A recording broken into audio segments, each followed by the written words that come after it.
Thanks for joining us. This is the Holby and Quattro Wine School.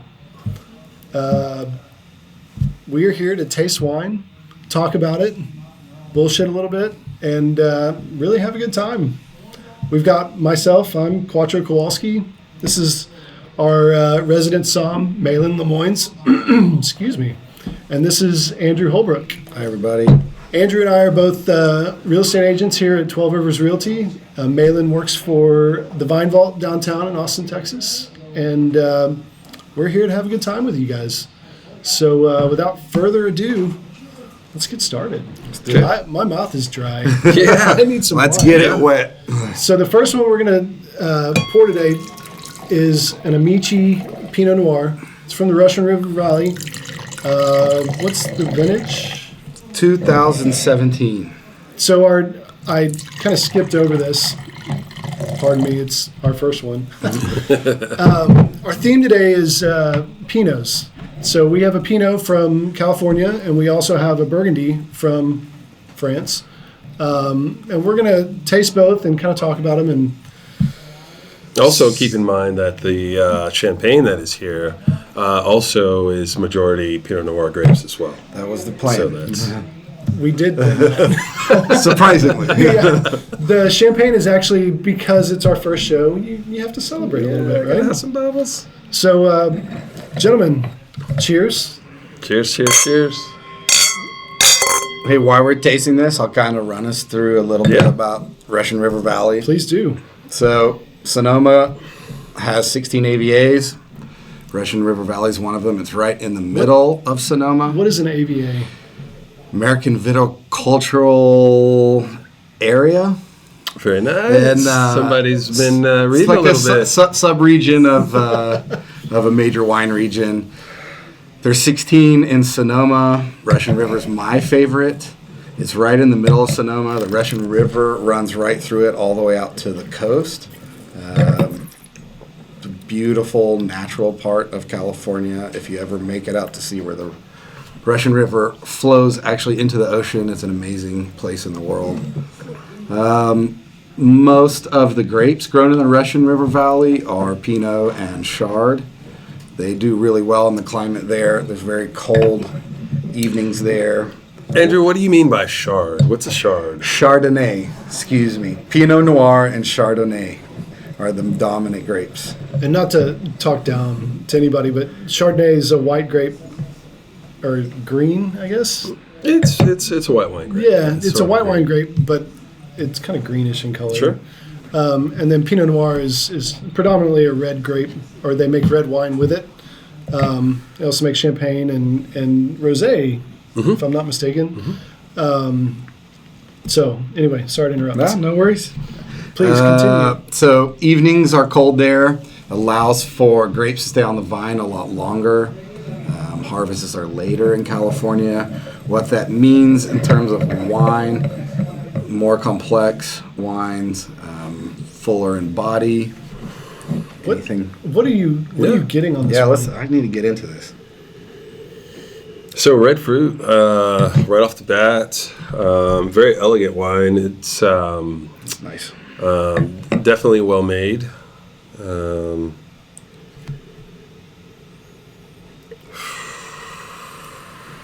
It's like A little bit of cherry on there. blackberries and blackberry cobbler. Yeah. Yeah. That's what's going on right there for me. Some Got a little strawberries. bit of rhubarb, you know. So, according to Wine Advocate, it's a 92-point wine. The Geeky Facts, 14.1 alcohol, 100% stainless fermentation, 13 months in French oak, new French oak. Definitely can taste some of that oak in here. It's really nice, very bright, Yeah. Yeah, I enjoy it. well balanced. I like it a lot. It's a nice wine. Good texture. Yeah. So, interject a little bit. For me personally, as a, certified sommelier and stuff, so I've tasted a lot of wines. Wait, so you're level 2, right? Correct. And Correct. you're studying? Level 3 student. I sat for my exam last fall, and I passed the tasting portion. Nice. So with merit, so I know a little bit about the Hey, tasting. hey.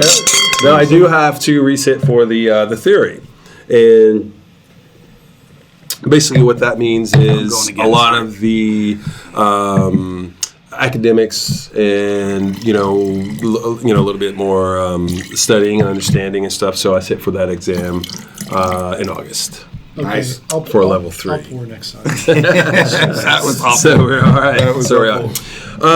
But what I was saying is that actually, as someone that has tasted a lot of wine, Pinot Noir actually is my favorite grape. The biggest thing for me is the versatility. You can get Pinot Noirs a little bit lighter, a little bit more, heavy, a little bit more structure. And you can also make fantastic champagnes with the Pinot Noir grape, as well as Pinot Noir, Rosé of Pinot Noir is really fantastic. You can sip on it in outside on your patio, or you can also pair it with some food as well. So that's really, really good. Now, Russian River, for me specifically, talking about this wine, is just an area that the terroir, the soil, the climate is very similar to Burgundy, which is where the next wine, comes from, which is essentially the birthplace of the Pinot Noir. So the climate there is very similar. So it has great wines, or great structure to it. A really good winemaker can make fantastic wines. And, this particular wine, would you say retail about $40? $40. There are wines in the Russian River Valley that go up, Pinot Noirs that go up to, $100, $120 a bottle. Depending on the winemaker, the producer, and I mean they're just off the charts, fantastic. Very elegant, very very smooth to drink if you're into that, that style of wine. So jump in here real quick. So one of our intents on this show is to showcase wines that are a little above your normal, I would say, Tuesday night wines. We're going to try and stick around $30 to $50 a bottle. That way you get kind of the true expression of whatever varietal that we're going to be drinking, or whatever wine that we're going to be drinking. It's something that you can go out and confidently buy and drink, hopefully, and like it. It's not going to be something that you're going to want to drink every night because it's a little price prohibitive, but we're not going out and buying $100 bottles. Or if we do, we'll have a special show for it. But anyway, this is something that you can buy and confidently know that it's going to be good. And also, all of our wines are available at Total Wine, so you can have them delivered straight to your house. Which is kind of a big deal. Yeah. One of the cool things that I was doing a little bit of research before this, and one of the cool things that I've heard, and you've told me this too many times, There's a hole in my glass. is that in the Russian River Valley, what's so cool about it is the fog. Mm-hmm. The fog rolls in, every morning? Almost. Well, every evening, really, Yeah. and it stays all night, and then the sun burns it off in the morning. But when the fog comes in, there's like a 35 to 40 degree differential between midday and in the evening, so it's kind of like an air conditioning effect. Sounds super cool. Yeah. It looks super cool. Yeah. Like I've literally seen the fog roll from the ocean up the Russian River Valley. I mean, that alone to me would be worth a trip. Just It to is a magic place. sit somewhere and drink this wine and watch the fog roll in. I will make sure some pictures are thrown up here at some point of how beautiful it is. Living the dream. Yeah. Living the dream. Well, is there anything else y'all want to add about this one before we move on? I would think, or guess. I think that if this style, especially a Russian River Valley wine that is kind of bright, elegant, fruity. I would probably think about maybe pairing it with a chicken dish, maybe maybe a sauce with that. Definitely some maybe roasted hearty veggies. You know what? Along with it. What comes to mind for me is a nice lamb, Yes. like rack of lamb, Yeah, or yeah. some nice lamb chops. I think that the fat from lamb roasted goes just perfectly with something like this. Excellent. Rabbit. I'm Rabbit? taking a rabbit with this. I don't know why. A rabbit? Just a normal rabbit. Oh, normal rabbit. I heard rabbit. No, and I think that for Sorry to interrupt. yeah, sure. Just a quick question. What is Yeah. your view on chilling Pinots?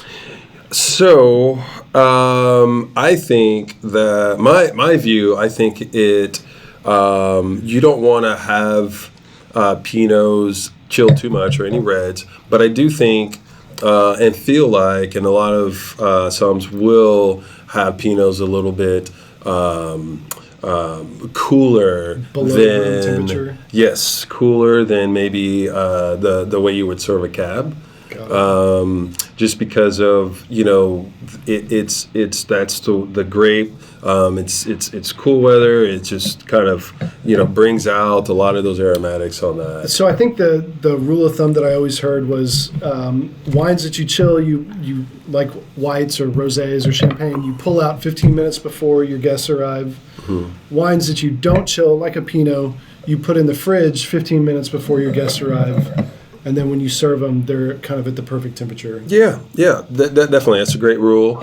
And then there are some reds that are served chilled, but that'll be another show down the road that we'll talk about. Cool. I'll pour this one. Move on. Andrew, Drink up. Yeah. I've been relieved of my duties. I'm going to pour me first since they're still drinking. Yeah, no, you're good. Age I'm before excited beauty. about this. Oh, and I need to preface also by saying we haven't ever had these wines before. Yep. So we're tasting these First for the first test. time also. Oh, man. So I'm on board with that So one. we're getting a little bit of tobacco on here. Not a lot. Some leather. Yeah, and which is, Wow. indicative of Burgundy Pinot Noir, especially from this area. Now, if this wine was, so this is the vintage is 17. So if it was 2010 to 12, you definitely get a lot more of that tertiary flavor profile with the Some vanilla on the nose. Or at least I'm getting that.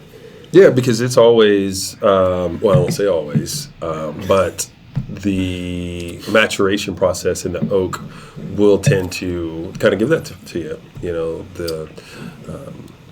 That caramel, that vanilla. That's good. Should do a crash course in Burgundy. Well, is there such a thing? I think we could be here for a long time. I mean, first off, the difference, from, like right off the bat, is the mouthfeel, the body. It's a lot, more heavier body. It definitely has more structure to it, meaning you can feel it in the mouth, a little bit more tannin. And this is definitely a definitely a food wine. Absolutely. It's more bounce to me than the Russian River Valley one. Not that maybe bounce is not the right word, but more elegant, more structured. Yeah, you just have more things going on. I mean, because definitely- like for me, I'm getting a little bit. I'm getting a little bit of everything. I got, I've got some of the fruit forwardness to it.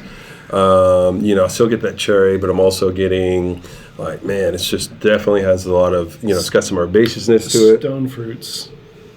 I think it's definitely more balanced. This is a good value for a Premier Cru, right? This was 50. Very, very much so. This was almost the same price as the Amici. Yeah, it's amazing. So about for a 40 Premier bucks. Cru. You want to give us a quick crash course in Premier Cru, Grand Cru, and Viage? So, Burgundy specifically, so in France as a whole, there are laws that govern how you can make wine in the different regions and sub-regions, areas of France, which is the big reason why French wine commands that higher price point, right? So, this is a pretty reasonably priced wine, but you can also have wines from Burgundy that are $1,000 a bottle, $2,000 a bottle when they have some age on them. So It's another show and another sponsor. So briefly, village level, and typically they'll state, Burgundy wines will state this on the label of the bottle, is a little bit of the lower tier, depending on where they're at in the specific areas that they're grown. Premier Cru is designated, and they have to, and these producers have to basically get their certification to be what would be a Premier Cru and then a Grand Cru, based on the quality and that particular region.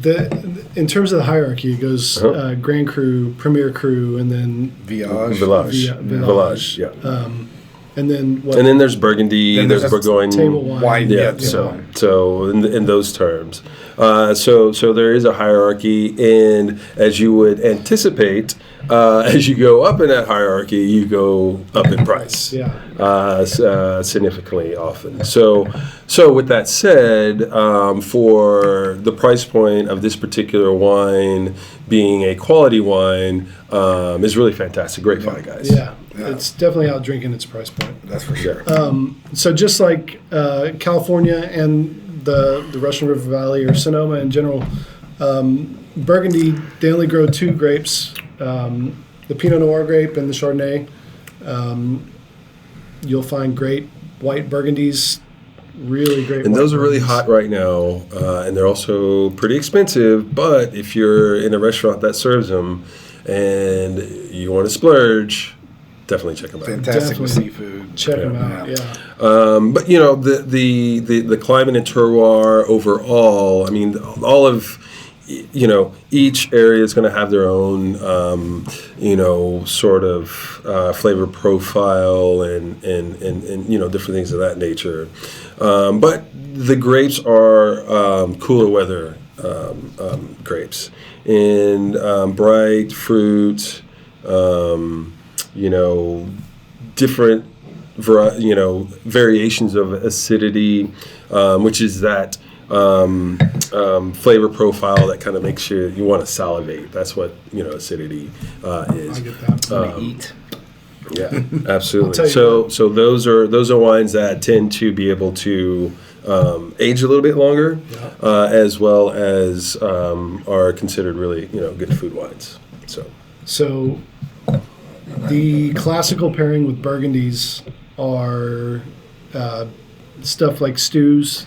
Traditionally, it's like a beef bourguignon. Beef bourguignon, baby. Or something maybe like a coq au vin. Yeah. Which, Please. Yeah. which falls within your, your poultry or your chicken.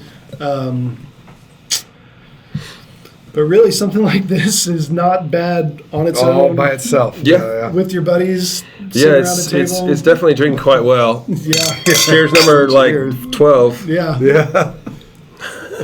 God. This is really good. Fantastic. I wish you were here. Yeah. Absolutely. Again, everything that we're drinking here can be purchased on TotalWine.com. That's where we got it.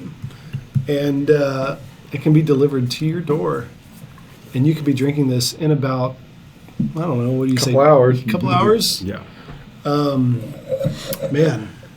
So we, something I was reading is that you don't really want to open Burgundy too far ahead of when you're going to drink it because it changes so much while it's open, like during the duration of you drinking it, which isn't necessarily the same with Pinot. Is that correct?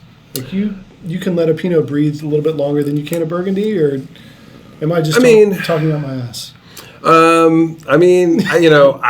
think you're kind of talking out your ass, but no, I'm just quoting what I read. To a point. So I would say these wines you don't need to let them breathe like a Cabernet Sauvignon or something like that, right?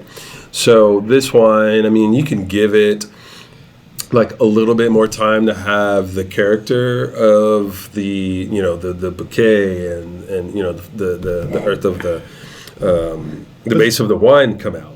But you don't need to say decanted. No, they don't, even if they have some age to them. I mean, you can kind of let them sit in the glass and sip on them, and that'll be some good stuff. For me, like the younger wines, I like to open them, let them be open for an hour or two.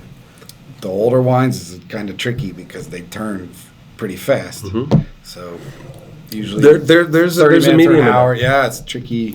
If they're aged, meaning they have that like brown on there, that's oxidation. That is a short window. But if it's like a nice wine that's supposed to be aged, that's even like a Pinot or mostly Cabernet Sauvignons, that's 10 or 12 years old. Man, you give them like 2.5 hours, maybe 3. Yeah, that's another show. Yeah. Oh yeah. Which I'm looking forward to. Yeah. All right, so stay tuned. We're going to continue to drink this. Yeah. But while we do, I'm going to start opening the champagne. Do it. Malin, why don't you tell us about Vine Vault? Yes. Can do. Malin runs Vine Vault. I'm a member there. It's a wine storage facility. He'll tell you a lot about it. He's a good guy. Let it rip. Thanks, He's brother. a good guy. Appreciate Thanks that. for the glowing endorsement. Yeah, I know it. So essentially what Vine Vault is a service-based company for folks that have wine logistics needs.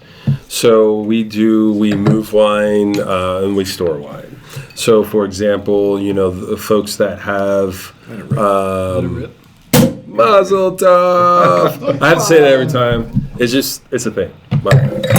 So you don't have to chug the red. yeah. So what we do is we store wine for wine collectors and folks that need relocation. We also go in white glove and pack up folks' wine collections, and we will move them from point A to point B, whether that's across the country or just across Austin. So we can certainly do that. We have partners all over. So we help a lot of wineries in the Napa Valley and Sonoma area deliver their wine here in the Texas market for their direct-to-consumer. So we provide a fantastic service, especially, for those in the real estate industry. We're a fantastic resource for, those that have clients that currently have a wine cellar and need to move it to their new home. Or if their new home does not have a cellar, we can move it to our facility and store it and give them access to it and those sorts of things. If you're a real estate agent that has a client coming in from California that has a large wine collection and you want to show them a home that doesn't have a wine cellar. We can actually move their wine from California to here and store their wine for them and give them access to it, so that even though it's not in their home, it's perfectly stored. Our facility manages 22,000 bottles of amazing wine, all collector. 21,000. Yeah. 20. He said 22. No, 21. That's- He's missing 8,000. Did I say? There you go. There you go. Stored perfectly at 55 degrees. And we have just a ton of services. I mean, I do appraisals, inventory. If you're someone that has a large collection, even if you don't need our storage service, if you want to sell some of your wine, or if you're looking for something specific, we can help facilitate that process for you. Something that's cool that they do that I've taken advantage of, and I know you have, is if you're in Texas and you go out to California and buy some wine, they will actually bring it back from California to Texas for you, so you don't have to carry it on the plane or In a refrigerated truck. yes. So, Which is huge in July, and Yeah. August, and Yeah. September, or and now. pretty much any month in Texas. But there really isn't anything that Vine Vault can't do. So we'll have all their info somewhere here. where Yeah. you can find it. Yeah, absolutely. There. The only thing that we don't do in the wine world is we personally do not buy and sell wine. Everything else, from transportation to consultations to everything, we can figure it out and we can help. Cheers. Cheers. Champagne time? Here's Yeah, the champagne. time. So Cheers. Feeling it.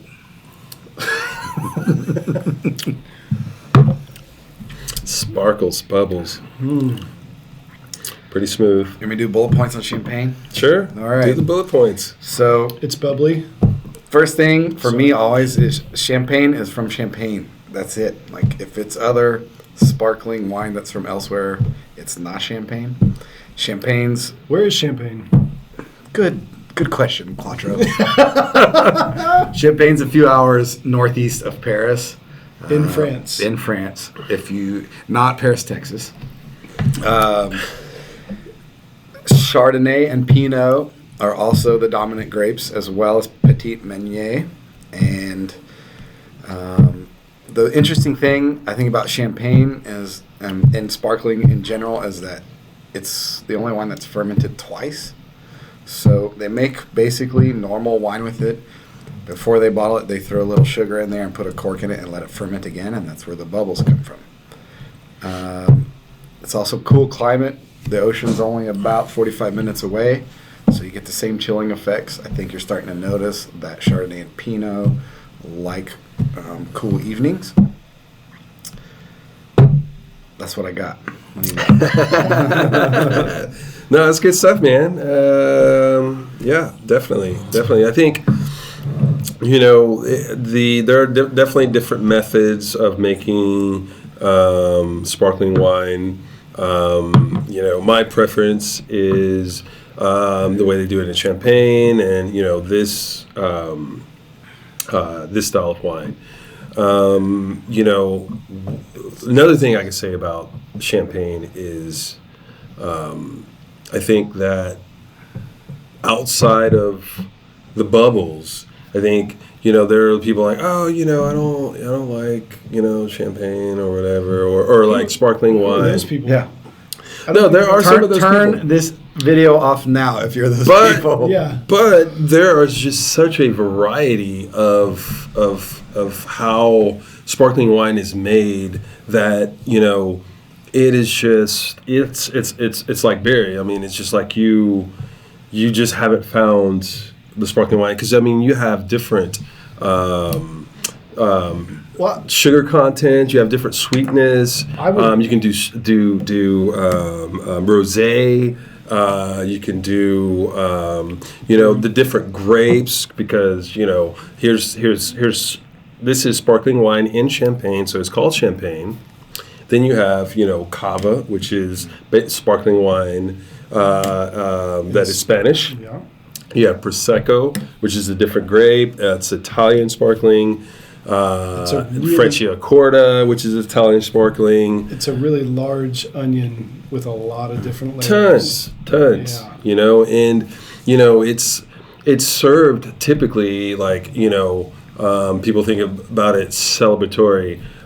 Hey, let's celebrate. Let's get some bubbles and stuff. But really and truly, I mean, you can drink bubbles anytime. All the time. I mean, I won't lie. No. Sunday morning, boop. When we talk about what to pair different wines with, there's nothing that you can't pair champagne with. Literally nothing. Tell me something that you cannot pair champagne with. Okay. What are those weird things like sea urchin? No, this is probably actually better. It's Sea urchin, man. man. What do you? Yeah. Strike one. Sea urchin. Yeah. I don't know if I should say this, but my favorite way to drink champagne is off of my wife. Yeah. Cool. So Yeah. I think it pairs. Hi, Yeah, we Amy. do it. Hi, Amy. He said it. So champagne does. Like. But yeah, there is no occasion that champagne is not appropriate. Drink it with a straw. Drink it in a plastic cup. Hold on. You're not drinking with this. Drink it in You a flute. You can. Drink it with orange juice or really Yeah, there's anything. there's all kinds. I think that if you want to get fancy, you can just throw a strawberry in it. But I mean, Oysters. fried chicken. Oh, Fried chicken. really? Fried chicken. I've never had Bro. champagne What? and fried chicken. So Okay, that's so another fried show. food. Yeah, we'll just do all champagne. at But my- fried food and Oh, really? oh my gosh. We started a tradition at my house last year. We do a fried chicken and champagne meal. It's a lunch, really, It's a thing. and it's amazing. Amazing. A great dinner party is get champagne, get fried chicken, put them together, and have a great time. And if you want to go a little over the top, get some caviar Oh, shit. with the fried chicken and the champagne. Thank me later. Yeah, and oysters are great as well. So oysters I won't. for me. Yeah, But if, you, I'm if you're gonna- into that, but that's I'm gonna take the salmon. for different folks. Some Popeyes on the way home. It's gonna happen. Bro, I mean, seriously, don't. I'm not kidding. It's happening. don't knock the hustle. I'm It's loving it's a classic pairing. Classic. Oh, I've been missing. so You. But, what do they I call enjoy fried it. chicken in France? I'm Anybody know? I'm waiting for the No, punchline. I don't know. I'm asking. I mean, we'll have to ask Mr. Google. I got nothing. Okay, we're gonna bring Mr. Google with us next time. Up here, the translation for fried chicken will be here. Like, I know Something free. I know it in Spanish. You fried chicken in the U.S.? Like what? Freedom chicken? Nope. Nope. Not right now. That's not the time for that. But man, you guys picked some great That ones was good. today. We ought to throw in some real estate because it's only proper. Yeah. So why don't you go first? To segue into a little bit of real estate, I have a listing in Texas Hill Country. It's 30 acres on 290. Some soil tests have been performed at the property next door. It's perfectly suitable for wine. Should be an amazing property. Direct access, like I said, to 290. It's a perfect spot for a tasting room with an oak grove behind it. It's all cedars, ready to plow, ready to go. Call me for pricing and ready to sell. So when you say the soil's ready for wine, so you can put some grapes out You there? can put some grapes. The property next door has been experimenting with it, and it's about 200 feet away, so we know the soil. Yeah. So what? You about to ask me what the soil types are there? No.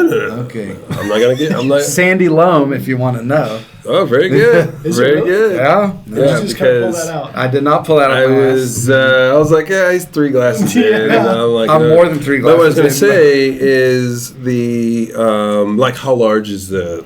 30 acres, probably 2/3 of it you could put grapes in the ground. The front third of it has this awesome, huge like oak grove with trees that are all over 100 years old, and it would be the perfect spot just to nest in. So like how far is that from say like Johnson City? It is 12 minutes from Johnson City, less than an hour from Austin. So if you wanted to is- dive into some cool stuff, like, and you actually like, okay, long-term investment, you put some grapes out there, and then 12 minutes away, you may have a winemaker. You might have a winemaker. What? You could also do Airbnbs out there. You could do a combo. There's a lot going out there. It's the fastest appreciating part of Texas right now, Central Texas, between Fredericksburg and Johnson City. Also, fantastic commercial opportunity. Sweet. What Well, you mine, nothing as cool as that. My listing is not actually my listing. You can contact me for buyer representation. But I stumbled upon this house on 1315 Manana the other day. It's right on the lake, right on Lake Austin. It's kind of where the lake bends right before you get to City Park Road.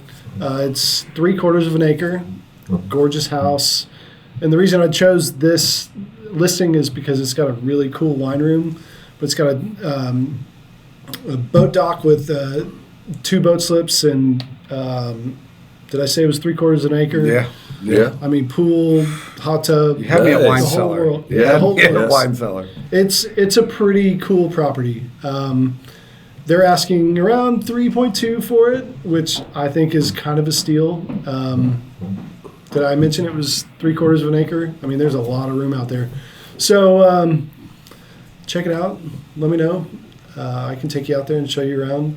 The lake is certainly a perfect place to enjoy this. Oh yeah, all of it, And but fried definitely chicken, this. apparently. Chicken. I mean, Boom. yeah, man. So, Good show. guys, thanks for joining us. We are going to do Chardonnays for our next show. Nice, And nice. if you care to join us, meet us here next time. I'm Quattro. Andrew, we're out of here. Malon. Thanks See ya. thanks for spending your time with us. Have a good night, day, Woo! morning, whenever you're watching it. Have fun. Adios. All right.